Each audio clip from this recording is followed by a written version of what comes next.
Ναι, πες μου τον λόγο που ήρθες στην Κύπρο.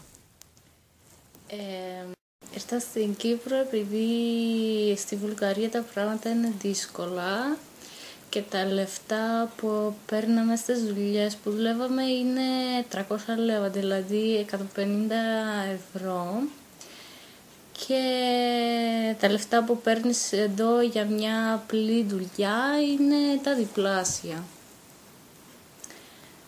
Και που ήρθα βρήκα δουλειά σε έναν καφέ και έπαιρνα 600 ευρώ το μήνα. Και για τα λεφτά που έπαιρναμε εμείς στη Βουλγαρία είναι 1.200 λέβα, δηλαδή είναι μισθό που μπορεί να παίρνει ένας άνθρωπος που μπορεί να είναι σε γραφείο, κάποιος πιο διάσημος να πω.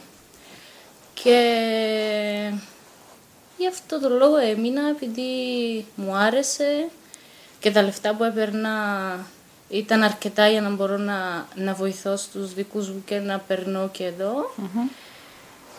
Και έτσι έμεινα. Και πώς είναι έτσι στην Κύπρο? Μια χαρά. Μου άρεσε αρκετά, δηλαδή ειδικά στη Λεμεσό. Δούλεψα εκεί στο καφέ, μετά δεν πήγαινε καλά, άλλαξα άλλη δουλειά. Έψαχνα δουλειά στην εφημερίδα, ήβρα σε ένα εστιατόριο, ισπανική κουζίνα, και έτσι έμεινα εκεί 6 μήνες. Έπαιρνα και εκεί 600 ευρώ, αλλά επειδή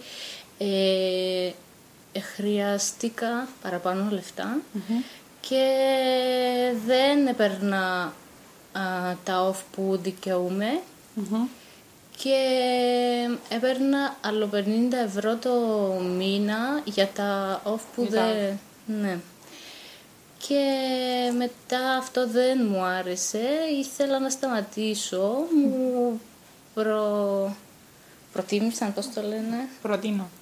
Μου είπαν τα για να μπορούν να κάτσω επειδή τους άρεσα πώς δουλεύω. Ναι, προτείνω. Ναι, και μου έδωσαν 700 ευρώ και έτσι έμεινα μαζί με τα off μου, και μετά γνώρισα τον άντρα μου.